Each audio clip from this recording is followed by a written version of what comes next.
Okay, we're back at the Mesquite Fine Arts Gallery, and today we're with Linda Foz, who's president of the Virgin Valley Artist Association. When I came over a couple days ago, I did the front room of the art gallery full of beautiful, fantastic art pieces, and realized that I had left out the second room with our other two guest groups that are coming in to Mesquite this week for the Virgin Valley Art Show, monthly art show, plus the Gold Butte Days Festival coming up Friday and Saturday. And Linda, you have been so instrumental in putting together the festival and helping with all of the production and everything. So you have to be really excited about this coming Sunday when it's all over. Yes. You have that very correct, Barbara, but I'm also excited about what we have here to show the public, because this is truly a month that we can really be proud of the arts in Mesquite, and we can be proud of all of Southern Nevada for bringing us such beautiful artwork to show here with our own members. So let's get started on the last two groups that we have exhibiting at the gallery this month. We're calling this the Mesquite Fine Art Invitational, and we earlier this spring put out an invitation to these artist groups of Southern Nevada, asking them to come to Mesquite and show their work alongside ours for a month. And they accepted. How fun is that? That was the best part of all. Because while we've known a few of these people for a long time, many of them are new friends. Oh. And we're really pleased to start an interchange between our artists' organizations in Nevada. We think we need a lot more of that. Yes. And we need to support each other and the good work that we all do.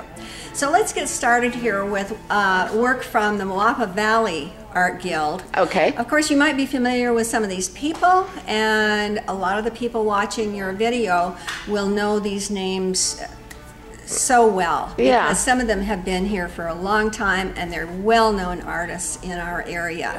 Moapa Valley, of course, is only about 30 miles away, so we have some interchange between members in their organization and ours. Oh, nice. And so we're really pleased to have them so well represented here. Okay. So let's start out here. First of all, we have Desert Cactus, which is a watercolor by Kay Heron. Kay is one of the members at Moapa, and I believe she's going to be showing at the Pomegranate Festival. That's the Moapa Valley Art Festival, November 2nd and 3rd. I saw that advertised. So I'd like to get in a little plug for them as well. Yeah, this is beautiful. Beautiful, isn't it? No one is allowed to purchase this piece. Except perhaps somebody I'm talking to right now. It could be, yeah. That could be, okay. Now, next to Kay's piece, we have a beautiful oil painting by Max Bunnell. And Max is truly the father of the Art Guild here in this area. Max began his teaching career in Moapa Valley, I think well over 50 years ago. This is beautiful piece. It is beautiful. This is an oil painting, although Max uses other mediums as well. This is called Zion Park Great White Throne. Very familiar topic for painters in this area. And Max is truly a master, and there's hardly anybody in this entire region who has not taken a class from Max over the past 50 years. Wow. So beautiful. We're pleased to have him exhibiting with us. Now, this nice cactus flower was painted as a symbol of endurance, and it was done by Maria Romero. Nice story about Maria. She's a young woman who started out taking classes from the Moapa Art Guild, and she now is in her late teens, and she is teaching student classes. Oh my goodness. So you can see the skills that she has picked up and how nicely she can use her dry media. Yeah. That's done with colored pencils. Wow. And here we have Amy Potts. There we go. Amy brings us a familiar topic, a familiar scene, but with a beautiful twist to it. This is Valley of Fire that she has done in watercolor and dry media. And you can see what an abstract touch it has to it. It does. Just a beautiful painting. Mm-hmm. very nice. Now here you see we're picking up on a little history of our area. Yeah. This is called Pioneer Home in Panguitch, and it's done by Joyce Jones, a beautiful pencil drawing. And we see a lot of the pioneer themes coming through in the artwork that we have from Moapa Valley. And some very, very beautiful pieces. Just below that we have a beautiful watercolor by Lynn Ragoni, and she is painting Jarbidge Main Street. If you aren't familiar with Jarbidge, it's a tiny, tiny town on the north border of Nevada. So you see the pine trees mixed in there with the deciduous, and just a beautiful piece by Lynn. It is. It looks like you could just walk right down that street. Really, oh my goodness sake. Just a beautiful little town. It is. What a gorgeous piece of art. Another piece by Max Bunnell. This is his partner piece. It's called Late Sunlight on Kolob Canyon. And those of us who live in this area, you just cannot get enough visits to Kolob and Zion. They're both such beautiful locations. And if you haven't been to Kolob, it's just, the entrance is just off of I-15. And it doesn't get the visitorship that you have at the Zion Park itself, but it is the north end of the park. Okay. All right. This is a stunning piece. That is a beauty. Again, we have a Janet Trabeau. I think many of your viewers are very familiar with Janet's work. Yes. Janet lives in the Moapa Valley area. She's also one of our members here at Virgin Valley Artists Association. And every piece she brings us is just another alluring masterpiece. And this one doesn't really have the Southwest flair to it. I think it has a little bit more Mideastern touch to that woman's beautiful face. You can see those eyes are following me, I can tell. Oh, yes. Now, right here next to Janet's piece is a painting called Courier by Joe Tame. And Joe has a very nice style to her watercolor. And I think that we would like to see more of her here at the gallery too. That's beautiful. Next door we have another one of Janet's paintings, and if you look at Lost in a Dream, this watercolor with some highlights of dry media, this is a little bit more to Janet's traditional styling of Southwest figures, and in many cases, women of the Southwest. She does have a lot of that theme in her and work. Just, her paintings are really in high demand. Yeah. This is fun. This is fun. This is Maria Romero again, the young woman who painted, who drew the cactus with the dry media. This is again a dry media piece called Peacock, and it's her symbol of refinement. I think Maria probably has a wonderful career ahead of her. I think so. Being such a young person and being able to execute so well in her artwork. And she's to the point of already being an instructor. That's fantastic. Well, she hasn't had me for a student yet. She might give that up if I join. Maybe you'll be her big challenge. Yeah, that would be a big challenge. Right here we see the Midnight Prayer. Prayer, kind of a play on words by Jackie Worthen. Jackie has done this nice dry media piece. It's in chalk and pencil, and she has this beautiful owl that she has brought us. Like I said, Jackie is the president of Moapa Valley Art Guild, and we're really pleased to have her showing here. I'm sure Jackie's very busy getting ready for that pomegranate festival. I'm going to try to get the light out of this so people can see, but this is stunning. Oh my goodness. Yes. Her Red Desert Fox, again by Jackie Worthen, is another dry media piece. And look at those beautiful eyes. This is one you have to come see in person. Yes. To really appreciate it. Yeah. Okay. Another historic site. This is by Lynn Ragoni, and this is Pritchard Station. I think Lynn must travel the state looking for really interesting buildings that she can use in her watercolor paintings. A lovely piece. It is. Lynn also is an instructor, and you can see that she has really mastered her watercolor arts. Yes.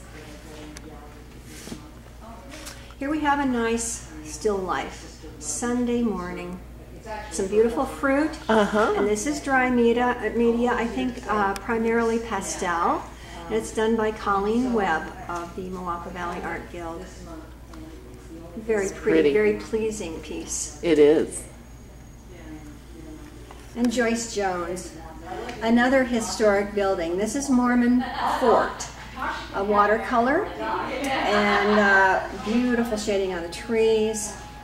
So nice to see these historic buildings brought to life in her work. Again, it looks like you could just crawl under that tree and take a nap. I would say so. Well, you know, if it's a fort, maybe you don't want to be napping outside the fort. Oh, this one. I hope that people will come see this one in person, because this watercolor is magnificent. It's called Desert Sunset. Beautiful colors. It's done by Charlize Butler, and here Charlize is the first of the artists that we're showing from Spring Mountain Art Guild, and you know, they must have some scenes over there on her side of the state that are similar to ours, because that certainly looks like flat top area, doesn't it? It does. But Charlize is actually from the Pahrump area. Oh, okay. Spring Mountain Art Guild is located in Pahrump. Okay. Where's my future? Stenmark Toy is the husband of a husband-wife team that we have on display here. Oh, nice. And he is using pencil to create this artwork that is done. This woman is looking for the future. I think that could be a pioneer lady 150 years ago, do you think? Yeah. Very pretty. Oh, and right here, one of my very favorites. Wilhelmina Moses is the president of Spring Mountain Art Guild. What a wonderful lady she is. She really helped organize their display that was brought over here. She was able to round up 20 pieces of artwork, and they have only 32 members in their guild. So, wow. I really thank her for heading their group and bringing their artwork from the furthest distance of any group that came to us this time. She is using pastels here in her very nice artwork called A Little Bit of Shade. Yeah, I love this piece. Oh, this is love this piece. This is fun.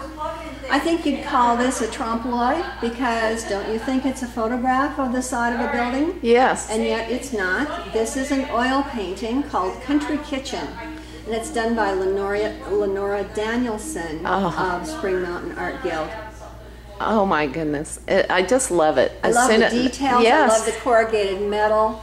The minute I saw it, I just fell in love with it. Yes, that has been catching the eye of everybody that walks into the Mason Gallery, believe me. Oh, I can imagine. Now this one is a real eye catcher too. It is. This is a batik done by Terry Harvey. It's called A Flute Player, and it certainly has the flavor of being Japanese. I believe that is what he is interpreting there. Beautiful piece, beautiful colors, something that, it's a technique that we have not been using here in Mesquite. Oh, okay. And let me tell you, this is why we are so pleased to have these other groups come to us, because they expose us to some wonderful artwork, some wonderful techniques that we have not been using. And that's what this invitational is all about. Yeah, I've never seen any medium like this. It's lovely. Yeah.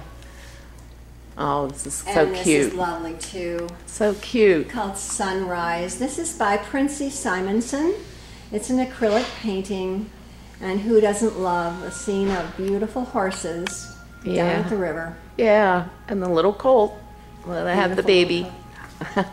Another horses. Yes, we're kind of in the Western mode in this particular area. This one is called Spirit Horses 2, And this is dry media, so I think she has used colored pencil and pastels. And with your camera, you may be picking up some of that beautiful iridescence that she is also showing, particularly on the gray horse in the center. This is Fritzy Cox, also of Spring Mountain Art Guild. Just a beautiful piece. In Pahrump, this coming weekend, it's too bad that we chose the same day to have a celebration, because they have a Western celebration that is occurring almost the same time as our Gold Butte Days Festival. Oh, okay. We're going to try to coordinate a little better next year Yeah. and see if we can make it easier for all of us to attend each other's big showings.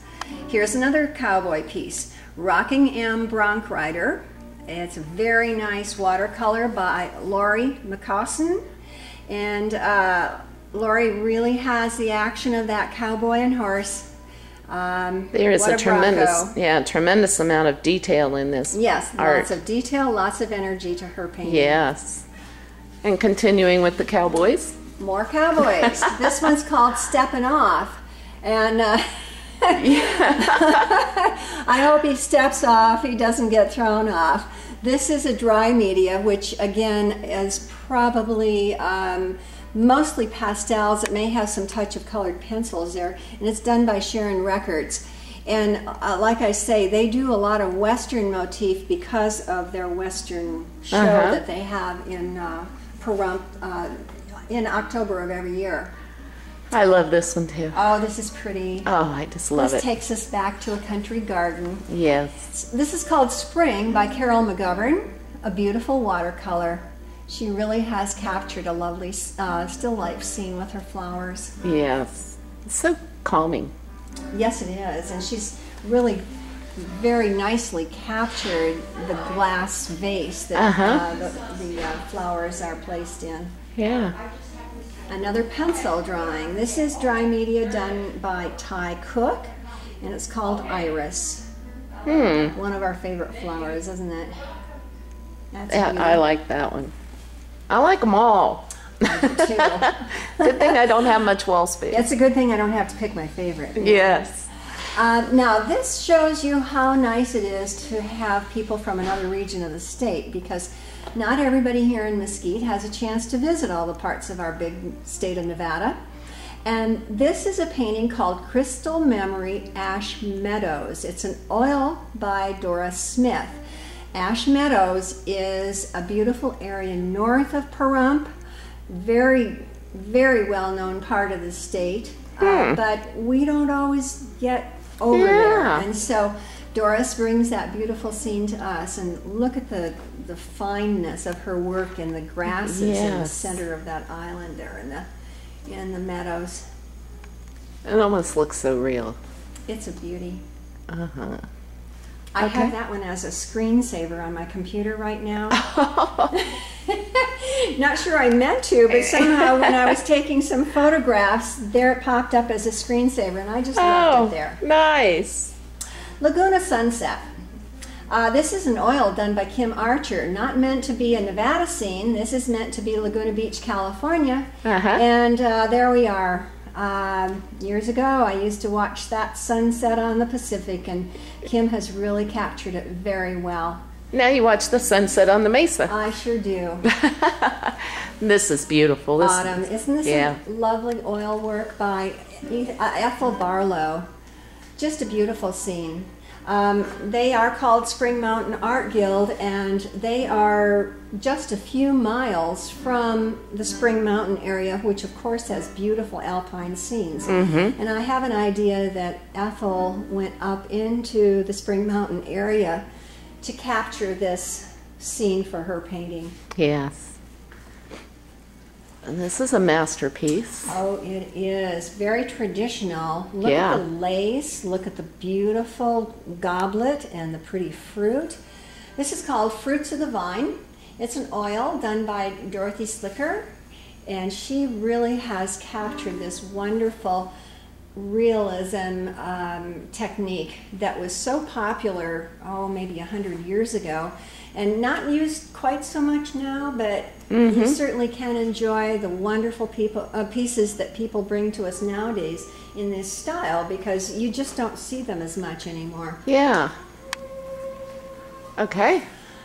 Okay, rather than fracture my total French, I'll just call this La Jument, which is an area in France. It's of course, a lighthouse off the coast of France in the Atlantic Ocean. It's an oil done by Kathy Leroy. Beautiful waves. Oh, they look so real. Yes, it's a lovely scene. Kathy really did a nice job in painting that in oil. Uh-huh. Oh, this is a fun one. Yes, it is. Remember we saw Stenmark Toy's pencil on the other wall? This is called Travel Around My World, and it's done by his wife, Bernie Toy. And okay. You can tell those two don't use the same style of painting. Here Bernie is doing acrylic abstract, completely different from what her husband paints. But isn't that the way of most of our households? You have a lot of differing styles and opinions, and that's what makes the world go round. You bet. You bet. Old Town San Diego is the topic for pretty. Barb Defoe. She is working in oil paints here, and if any of you have been to Old Town San Diego, California, you probably recognize this pretty spot. Uh-huh. Very, very nice landscape. And all of these pieces, or most of these pieces, are all framed too, and ready for you to take home and hang on your walls. Thank you for bringing that up. That's the one nice thing about this exhibition. We have a rule here at our gallery, the Mesquite Fine Arts Gallery, that every piece that's put on the wall has to be for sale, because we want our public to have access to beautiful original artwork. And any one of these paintings would be a nice addition to somebody's home, or might make a nice gift. Yes. And they're all beautifully done. And the artists really do take pains to try to do a nice job of framing so that it's ready to buy and take away. Yeah, I know. I bought a piece last month and just took it right home, and it's on the wall now. Good for you. Didn't have to do anything. So let's see. Let's talk about Seaside here. Okay. Another seascapes painting. Not what we would see here in Nevada, perhaps, but certainly a beautiful, beautiful sight. You can tell this is days gone by from the costumes that the girls are wearing. Possibly French, possibly Eastern U.S., but it's a beautiful seaside painting in acrylics by Marilyn Roccapo, and nice detail to it. It is. Even down to the girls' pretty little faces. Yes. Again, we have another one of those great scenes of Ash Meadows. And like I said, we don't get to see this scenery ourselves so frequently, because it is a couple 100 miles over there to the Pahrump area. Yes. But here we have the artist setting up to do a plein air painting. They have their easel, they have their paints, all set to go, coming out there in their little car, just spending a nice day. And this is probably the photograph that Lloyd Martin took before he was ready to sit down and paint. He did his work in acrylic, and those mountains kind of remind me of the Virgin Mountains, so maybe Ash Meadows isn't so far away from us after all. Yes. Well, that ends our display of the Moapa Valley and Spring Mountain groups. I think you can see the variety and the techniques that we are so pleased to have with us here in Mesquite this month, and we hope that many of the members of those organizations will be able to visit us during the month while their work is on display. It is truly one of the most magnificent art shows I've ever seen. The styles, the different scenes, it's just amazing. I really, really hope people come down and spend a few hours looking at this. I hope so too. Now, I might mention that a very prime time to come would be 1 p.m. Saturday, October 13th, because that is the time when all of these artists are invited to a meet and greet here at the gallery. Oh, nice. And we're hoping that we'll have representatives from each of the arts organizations to talk more about their work and the people who created these nice works of art, and the organization themselves, because each one of our groups has a completely different background and environment we work in. Some of them do not have a gallery as we have here in Mesquite, but you certainly have to say they have very strong organizations and very beautiful artwork that is created by their members. So 1 o'clock Saturday is the time that people can come and learn more about all of the arts groups that we have here, represented here in the gallery this month. I'll be here. Thank you very much, Linda. It was just a pleasure. Always good to have you here. Yes, it's always fun to come. All right, thank you very much. You're welcome.